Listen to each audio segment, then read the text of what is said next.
जमीन खाली हो गई। और जमीन की तो बात छोड़ो, जो भक्त वृंदावन गए हैं उन्होंने दर्शन किया होगा। वृंदावन में कहीं जल मीठा नहीं है, जहां पर पाओगे वहां जल खाना ही मिलेगा। आज भी भूमि खाना जल दे रही है। इधर महाराज कामदेव ने देखा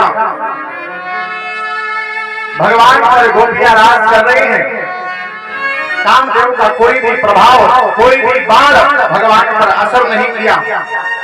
कामदेव ने विचार किया, अगर मेरा बाण भगवान पर असर नहीं करेगा तो मैं हार जाऊंगा। मैं हार गया तो मुझे बालक बन करके आना पड़ेगा।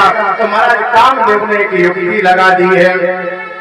कामदेव ने विचार किया, भगवान पर मेरा कोई असर नहीं है, क्यों ना मैं अपना बाण गोपियों की तरफ छोड़ दूं।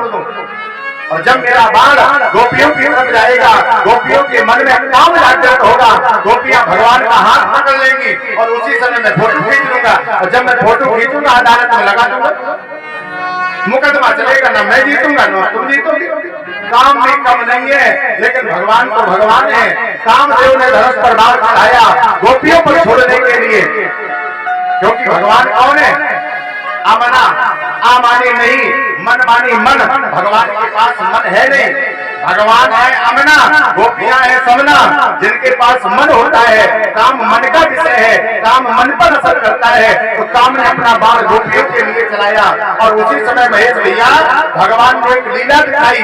भगवान ने गोपियों का मन लिया, लेकर के अपने मन में समाहित कर लिया। अब जो अमना थे वो हो गए समना, और जो समना थी वो हो गई अमना। गोपियों के पास जब बाण पहुंचा तो बाण काम नहीं किया। मैं कोई बात इधर उधर से नहीं बोलता हूँ, प्रमाण देता हूँ।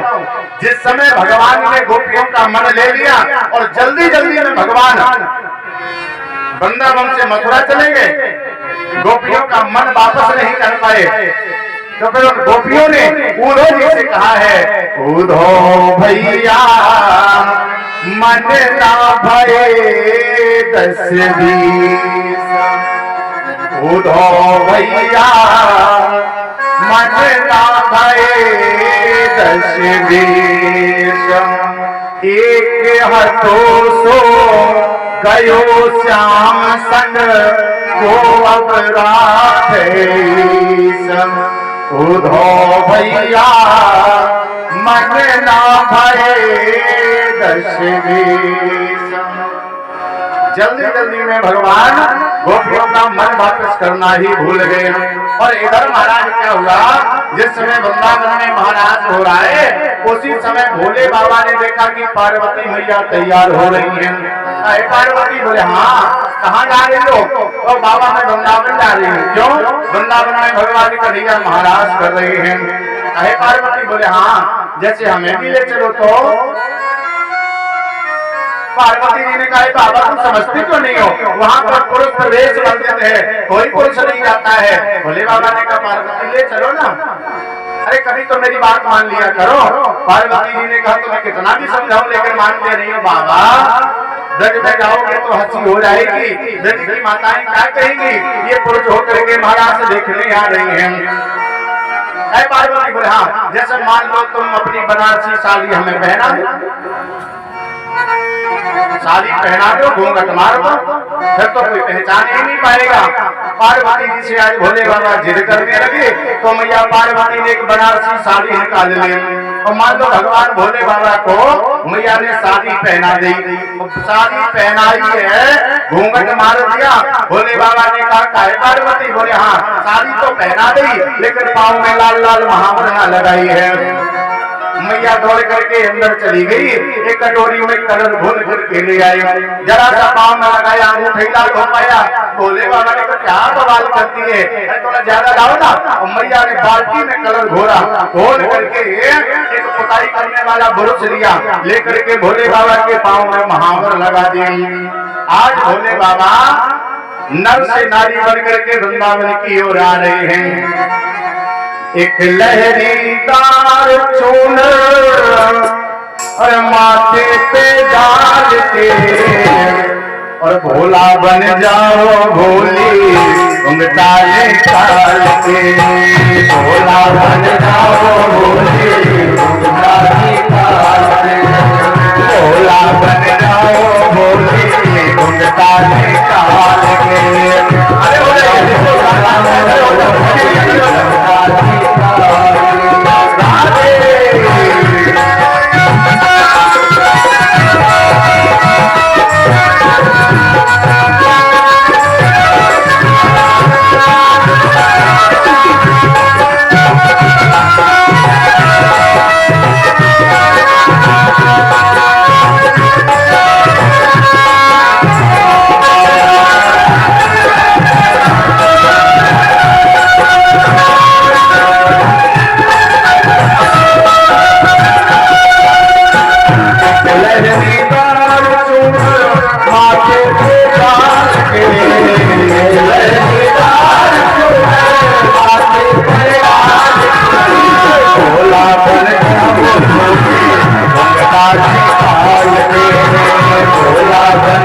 पार्वती ने भोले बाबा का श्रृंगार किया और लेकर के महाराज वृंदावन आ गई मैया। जिसमें वृंदावन में आई देखा तो महाराज चार चार जगह चेक पोस्ट लगी है, तलाशी हो रही है, कोई कुछ अंदर लेकर के तो नहीं जा रहा है। 3 चेक पोस्ट तो भगवान ने क्रॉस कराए और चौथे पर ललता विशाखा लगी हुई है। ललता ने देखा पार्वती मैया आई है, कहे मैया हाँ ये तुम्हारे साथ में कौन आ रहा है। अब पार्वती मैया ने धीरे से कहा देखो हमने रोका था ना चलो, लेकिन तुम तो मानने वाले नहीं हो, अब बताओ कहाँ बता देने। विशाखा ने कहा मैया बताओ ना, तुम्हारे आसपास तो कोई नई कॉलोनी भी नहीं है, कौन आया है तुम्हारे साथ में, तुम तो कैलाश पर्वत पर रहती हो। बाबा ने कहा कुछ भी बता दो ना। पार्वती जी ने कहा बोले बहन ये हमारी ननद है। बोले बाबा ने कहा देवरानी नहीं बनाया, जेठानी नहीं बनाया, ननद बना दिया। तो कोई बात नहीं, दर्शन तो मिलेगा ना। भगवान का दर्शन करने के लिए प्रभु किसी हद तक जा सकते हैं। सारी लीलाओं का शंकर भगवान ने दर्शन किया, केवल महाराज की ऐसी लीला है जिसे भगवान देख नहीं पा रहे थे, आज वहां भी भगवान का पदार्पण होने जा रहा है। विशाखा ने कहा बोले मैया तुम्हारी ननद है, बोले हाँ, लेकिन इनके हाथ बड़े काले काले लग रहे हैं। पार्वती जी ने कहा बोले बहन सुनो ना, ये ननद हमारी लगती हैं दक्षिण भारत से आई है और है पति इनके सुखवार बड़े, इससे काला तन पाई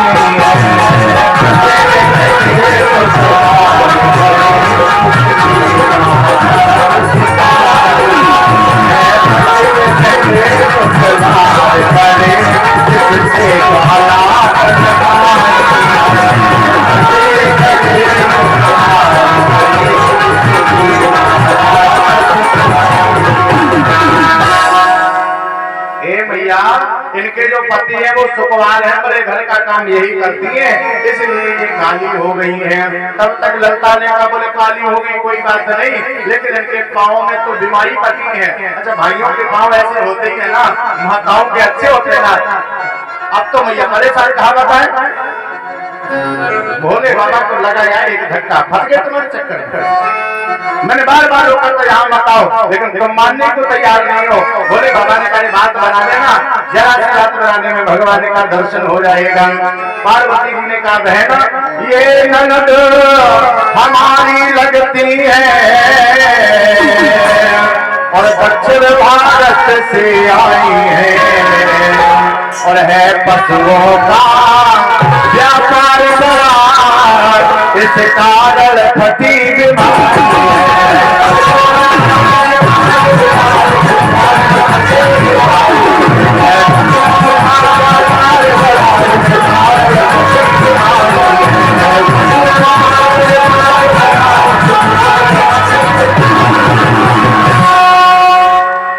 घर में पशुओं का बहुत बड़ा काम है, बड़ा व्यापार है, इसलिए इनके पांव बढ़ गए हैं। ललता विशाखा ने कहा जाने तो काहे के चक्कर में पड़ी हो, लेकर के भोले बाबा को अंदर प्रवेश कर गए।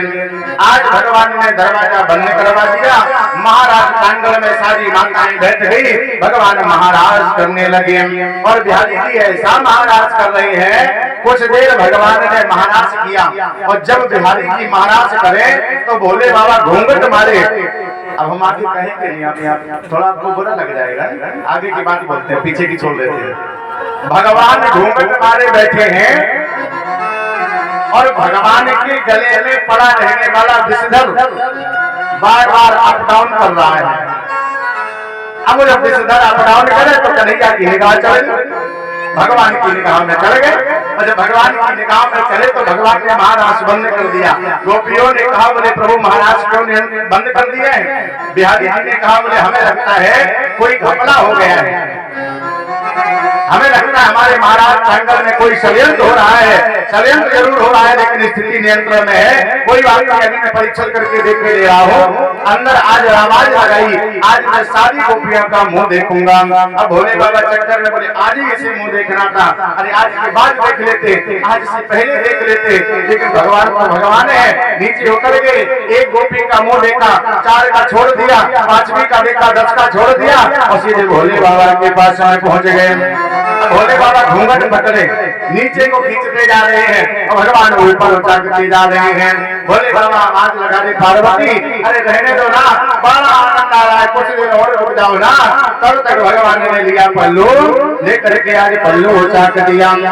सर से खसक गई जब सारी तो मुस्काए बन मारे, वृंदावन आ गए, वृंदावन आ गए।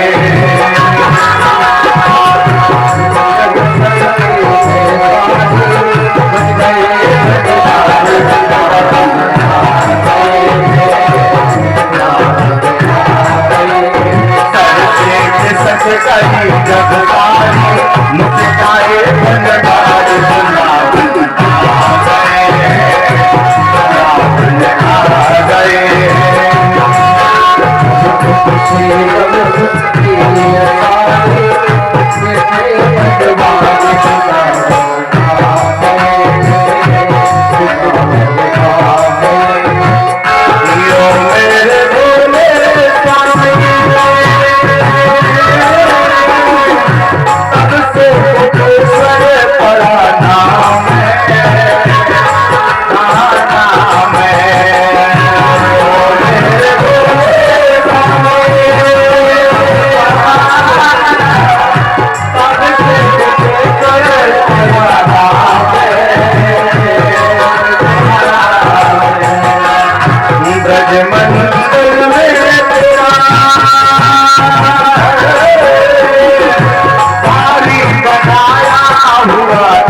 हाथ जोड़ लिए, प्रभु मुझे आना नहीं था, लेकिन क्या बताऊं, तुम्हारे दर्शन किए बिना मुझसे रहा नहीं जाता है। कन्हैया ने कहा, बाबा तुम आए नहीं हो, बल्कि हमने तुम्हें बुलाया है। तो तुमने हमें काहे को बुलाया है? ये कामदेव खड़ा है, ये हारने को तैयार नहीं है। कामदेव ने दोनों हाथ जोड़ लिए, बिहारी जी हम हार गए हैं और मैं तुम्हारा पुत्र बनकर के जरूर आऊंगा। आज काम हार करके चल पड़ा। समय बीता, आज भगवान ने केसी नाम की दैत्य का वध किया।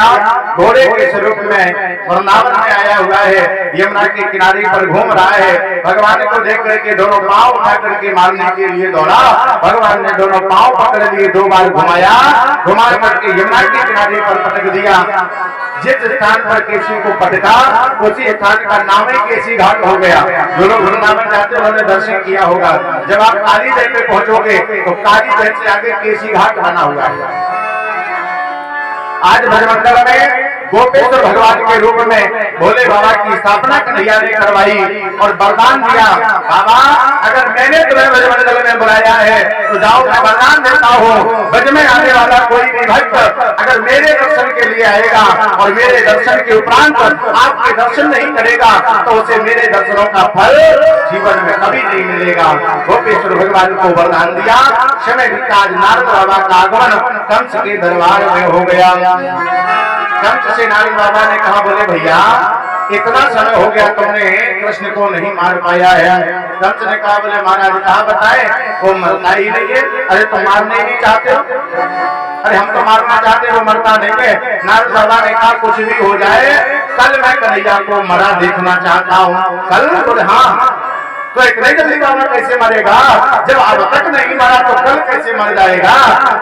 नारद बाबा ने कहा, उपाय मैं बतला रहा हूँ। घर में धनुष यज्ञ का आयोजन करो और उस आयोजन में कन्हैया बलराम को बुला लो। यहाँ आने पर बड़े बड़े निशाचर तुम्हारे घर में हैं, और निशाचरों से मरवा देना।